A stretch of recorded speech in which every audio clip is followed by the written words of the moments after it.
So in the last video, we took a look at this really weird theorem, the fundamental theorem of calculus.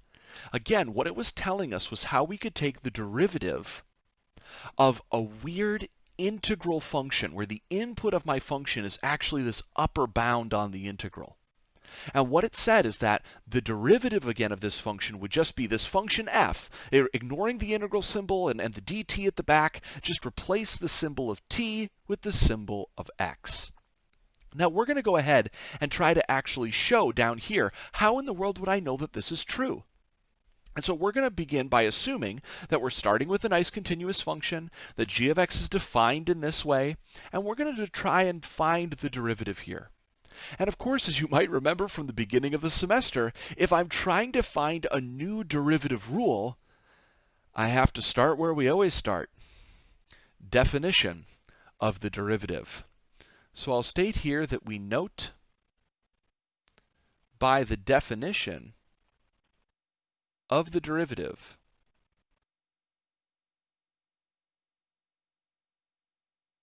that the limit, or I should, rephrase that first. I should say g prime of x will be equal to the limit as h approaches 0 of g of x plus h minus g of x all over h. Now, of course, I can go ahead and begin to rewrite this a little bit. I'll note here first that I can go ahead and I can take this divide by h and write it as kind of like a 1 over h sitting over here at the front. And then I can also do something interesting with my functions of g, because I actually know what it looks like if I go to the function g and I plug in these different values. Notice if I go to the function g and I plug in any number, whether it's a 1, a 2, a 7, doesn't matter, that number is going to replace my upper bound, since that's where x is in the formula. So I'm going to go ahead here and say that if I plugged in x plus h, I would end up with x plus h in the upper bound. And so this right here is actually my g of x plus h. Of course, I'm subtracting from that my g of just x, and so I have the following. Now, this again is a terrible looking limit. It's a limit now that has a bunch of integral functions in it. This is terrible. So we're going to have to try to go ahead and figure out some different ways that we might be able to try and rewrite this. Now, I'm going to go ahead and continue to manipulate what we have by using some properties of integrals. So take a look at what I'm going to create here. I'm still going to have this 1 over h here in the front. And on the inside, I'm going to go ahead and I'm going to take that second integral and I'm going to rewrite its bounds a little bit. What I'm going to do is I'm going to take its bounds and I'm going to flip them. I'm going to have it go from x to a. And you might recall that I have to change something about the integral if I'm going to switch its bounds. I'm free to switch them, but I have to make an appropriate change. Remember, I'm going to have to now multiply this integral by a -1. And since the integral was already being subtracted, multiplying by that -1 creates an addition. Now, the reason that I did this is because now I can take a look at this and notice, wait a minute here, I was doing an integral from x to a, and then I was doing an integral from a to x plus h. If I kind of thought about this, say, loosely on a number line, very, very loosely, I could imagine that I'm kind of doing something sort of like this. I have an integral from x to a, and then I'm adding the integral from a to x plus h. So isn't this really just going to be able to be combined into a single integral? Using, again, I think it's property number 7 from our integral properties, that I'm now just going to have an integral that goes from x to x plus h of f of t dt, because that's where I've started and ultimately stopped. So I can go ahead and rewrite that in the following form. Now you might look at this and actually go, okay, Kyle, this is really weird. Wow, you simplified this down, but I still have no idea what to do with this. How in the world can I make sense of this? Well, one thing that I'll really quickly notice is that if I was to take the difference between my bounds right now, right, if I was to do x plus h and subtract off the value of x, notice that I do just get h here. So this fraction that I have in the front is really 1 over my end point minus my start point. Almost kind of like 1 over b minus a, although these aren't actually b and a, but it's 1 over my top bound minus my lower bound. And that's actually really interesting. Because if I take a look at this then, that should resemble something. Something that we talked about very, very, very recently. So take a look at this. This resembles the average value of the function f of t on the interval from x to x plus h. I mean, isn't that exactly the average value that we talked about in the last section? I mean, of course, if you ignore the limit, but after the limit, that's the average value. 1 over the length of the interval multiplied by the area under the curve. That's average value. So that's actually coming into play here. So this is really, really interesting. I can go ahead and kind of think just more generally that, again, this function g of x is dealing with, again, on some intervals, say from a to b, I now have a value of x. I have a value of like x plus h that's in here. And we've said that whatever my function f of t looks like, we now have a setup here that finds me the average value on at least this tiny interval from x to x plus h. So I'll go ahead and note a couple other things. I'll state that, however, since we know that f of t is continuous on the interval from a to b, remember that was one of the conditions for the function f to begin with. Well, if it's continuous from a over to b, then it must be continuous on the interval from x to x plus h, doesn't it?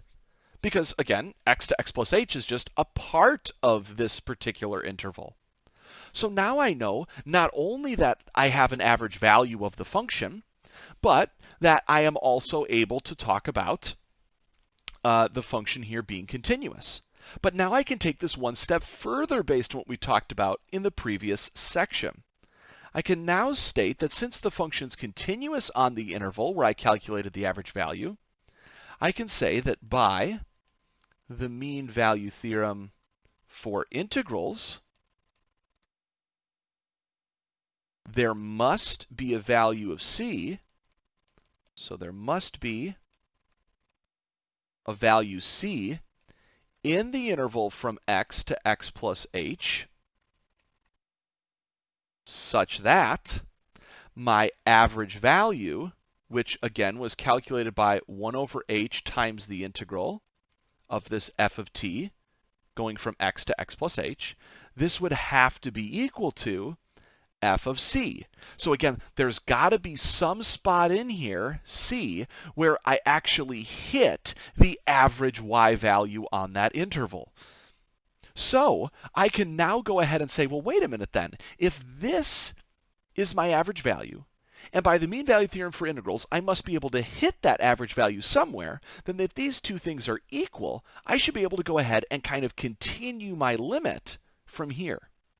So I can say then that my limit as h approached 0 of 1 over h times the integral from x to x plus h of f of t dt should really now just be equal to the limit as h approaches 0 of f of c, right? I mean, I just replaced all of this inside stuff on the limit with what it's the same as. But now I can start to think, what's going to happen here as h begins to approach 0? So let's start to investigate that. So I'll say, notice that as h approaches 0, the interval of x to x plus h will begin to shrink.